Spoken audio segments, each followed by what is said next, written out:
साथियों नमस्कार। पटना बिहार से मैं अमिताभ कुमार दास, आईपीएस 94 बैच, और आप देख रहे हैं मेरा अपना यूट्यूब चैनल दास बोले बिंदास। साथियों, इस चैनल में मैं आपको ऐसी जानकारियां भी देता हूं जिनको जानना जरूरी है, लेकिन ज़्यादातर लोग जिनको नहीं जानते। आज मैं आपको पटना में पैदा हुए एक ऐसे महापुरुष की कहानी सुनाऊंगा जिन्हें भारत रत्न से अलंकृत किया गया था। इस महापुरुष का नाम है डॉक्टर बिधान चंद्र रॉय, और इस वीडियो को आप आखिर तक दिल थाम कर देखिए। साथियों, ये बात है सन 1882 की, 1882 की। उन दिनों बिहार बंगाल सूबा का ही हिस्सा हुआ करता था। आप जानते हैं कि बिहार एक अलग राज्य के रूप में 1912 में बना है। तो 1882 में पटना के खजांची रोड के एक मकान में बिधान चंद्र रॉय का जन्म हुआ था, एक बंगाली परिवार में। जिस मकान में उनका जन्म हुआ था उस मकान का नाम था अघोर कामिनी भवन। बिधान बाबू की माता जी का नाम था अघोर कामिनी देवी, और उनके नाम पर ही इस मकान का नाम रखा गया था। बिधान बाबू के जो पिता थे उनका नाम था प्रकाश चंद्र रॉय, और वो पटना में एक्साइज इंस्पेक्टर के पद पर तैनात थे। ये जो राय परिवार था ये जमींदारों का परिवार था, लेकिन प्रकाश चंद्र रॉय तक आते आते इन लोग की दौलत खत्म हो गई थी और एक मध्यम वर्गीय परिवार बन गया था। बिधान बाबू की जो माँ थी अघोर कामिनी देवी, वो अपने बच्चों की तालीम पर, शिक्षा पर बहुत ज़्यादा ध्यान देती थी।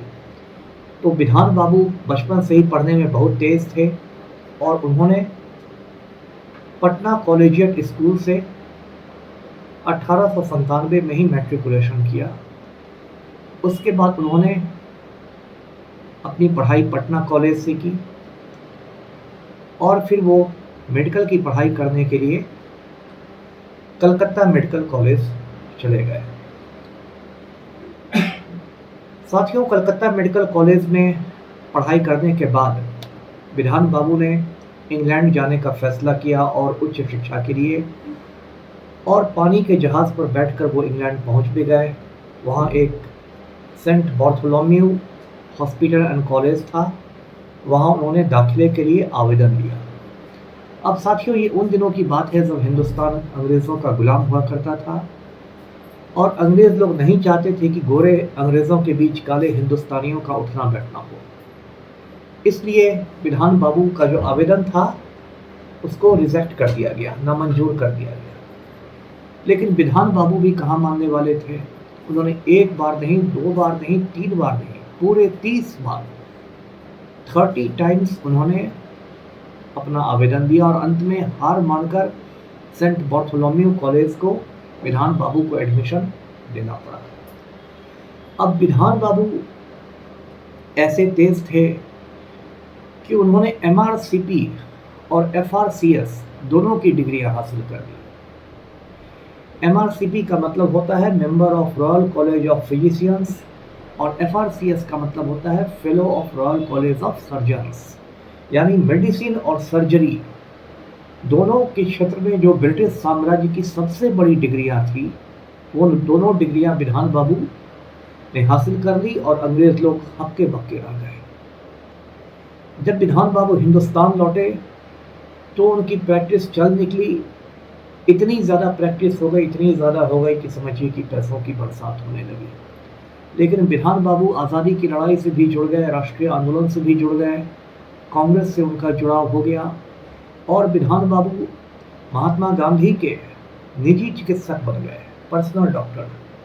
और जब कभी गांधी जी भूख हड़ताल करते थे 21 दिनों की या जितने दिनों की, तो बिधान बाबू ही गांधी जी की देखभाल किया करते थे।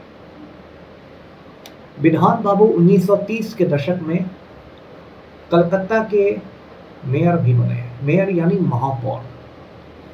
उन दिनों किसी हिंदुस्तानी का कलकत्ता का मेयर बनना भी बहुत बड़ी बात थी, और बिधान बाबू के पहले कलकत्ता के मेयर सुभाष चंद्र बोस हुआ करते थे। बिधान चंद्र रॉय डॉक्टर के रूप में इतने बड़े डॉक्टर हुए कि उन्होंने दो संस्थाओं की स्थापना की। इंडियन मेडिकल एसोसिएशन IMA और मेडिकल काउंसिल ऑफ इंडिया यानी MCI, ये दोनों आज भी हिंदुस्तान में डॉक्टरों की सबसे बड़ी संस्थाएं हैं। और बिधान बाबू को इतनी ज़्यादा इज्जत मिली डॉक्टरों के बीच कि आज़ादी के बाद बिधान बाबू की जो जयंती है 1 जुलाई, उसको नेशनल डॉक्टर्स डे के रूप में मनाने का फैसला किया गया, राष्ट्रीय चिकित्सक दिवस के रूप में। इतना ऊंचा कद था डॉक्टर बिधान चंद्र रॉय का। डॉक्टर बिधान चंद्र रॉय मेडिकल के प्रैक्टिस पर ध्यान देना चाहते थे। बहुत ज़्यादा उनकी रुचि राजनीति में नहीं थी, लेकिन 1950 में पार्टी के कहने पर वो पश्चिम बंगाल के मुख्यमंत्री बने और उसके बाद 1950 से सन 62 तक लगातार 12 वर्ष तक, मतलब अपनी मौत तक, वो पश्चिम बंगाल के मुख्यमंत्री रहे। और एक दिलचस्प बात सुनिए, जब बिधान बाबू मुख्यमंत्री हुआ करते थे पश्चिम बंगाल के, तो उन दिनों ज्योति बसु, जो आगे चलकर खुद 25 साल तक मुख्यमंत्री रहे, ज्योति बसु एक युवा विधायक हुआ करते थे। और ज्योति बसु के जो पिताजी थे डॉक्टर निशिकांत बसु, वो भी कलकत्ता के बहुत बड़े डॉक्टर थे और बिधान बाबू के मित्र हुआ करते थे। तो एक बार ज्योति बसु विधानसभा पहुंचे तो उनकी उंगली पर पट्टी बंधी हुई थी। बिधान बाबू ने उनको टोका, क्या ज्योति, क्या हो गया? ज्योति बसु ने कहा कि ऐसे उंगली पर चोट लग गई है वो। तुरंत बिधान बाबू ने कागज़ का एक टुकड़ा फाड़ा और उस पर बिल्कुल डॉक्टर वाला प्रिस्क्रिप्शन लिख के, नुस्खा लिख के दवाइयाँ ज्योति बसु को पकड़ा दी कि ये दवाइयाँ खाओ, ठीक हो जाओगे। तो ऐसे थे बिधान बाबू। बिधान चंद्र रॉय के बारे में और तो बहुत सारी बातें हैं ही। उनकी प्रेम कहानी भी बहुत दिलचस्प है और किसी फिल्मी प्रेम कहानी से कम नहीं है। बिधान चंद्र रॉय जब कलकत्ता में मेडिकल कॉलेज में पढ़ते थे तो उन्हें कल्याणी सरकार नाम की एक लड़की से मोहब्बत हो गई। अब बिधान बाबू क्या करते, तो वो कल्याणी सरकार के पिता से मिलने गए, डॉक्टर नीलरतन सरकार से। वे बहुत बड़े डॉक्टर हुआ करते थे। बिधान बाबू ने कहा कि मैं आपकी बेटी को चाहता हूँ, कल्याणी को, आप कल्याणी का हाथ मुझे दे दीजिए। लेकिन उस समय बिधान बाबू कलकत्ता मेडिकल कॉलेज के एक साधारण स्टूडेंट थे। नीलरतन सरकार को क्या पता कि ये लड़का आगे चलकर भारत रत्न बनने वाला है। नीलरतन सरकार ने बिल्कुल झड़क दिया बिधान बाबू को, बोले कि नहीं, तुम मेरी बेटी के लायक नहीं हो, मेरी बेटी के योग्य नहीं हो, तुम्हें मैं अपना दामाद नहीं बनाऊंगा। अब बेचारे बिधान बाबू क्या कहते, मुंह लटका के लौट गए। उसके बाद बिधान बाबू कुछ दिनों बाद पानी के जहाज़ पर बैठकर इंग्लैंड चले गए उच्च शिक्षा के लिए। कल्याणी सरकार जो लड़की थी वो भी बिधान बाबू को बहुत चाहती थी। जब उसे पता चला कि बिधान बाबू इंग्लैंड चले गए हैं तो कल्याणी सरकार इतना दुखी हो गई कि उसने आत्महत्या कर ली, खुदकशी कर ली। उसने अपनी जान ही दे दी बिधान बाबू की याद में। बिधान बाबू जब इंग्लैंड से लौटे तब उन्हें पता चला कि कल्याणी सरकार इस दुनिया से जा चुकी है। इससे बिधान बाबू का दिल ऐसा टूट गया कि उन्होंने ज़िंदगी भर शादी नहीं करने की कसम खाई और बिधान बाबू 80 बरस तक जिए और आखिरी सांस तक अविवाहित रहे। तो ये किसी फिल्मी कहानी से कम बड़ी प्रेम कथा नहीं है। बिधान बाबू ने पश्चिम बंगाल के मुख्यमंत्री के रूप में बहुत बड़े बड़े काम किए। उन्होंने कलकत्ता में सॉल्ट लेक सिटी की स्थापना की। सॉल्ट लेक सिटी को अब बिधान नगर म्यूनिसिपल कॉरपोरेशन भी कहा जाता है। बिधान बाबू के नाम पर ये पड़ा है।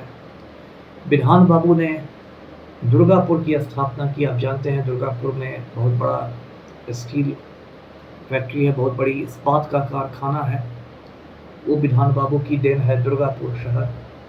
और सबसे दिलचस्प बात यह कि बिधान बाबू ने अपनी प्रेमिका कल्याणी सरकार की याद में एक शहर बसाया और उस शहर का नाम ही रख दिया कल्याणी।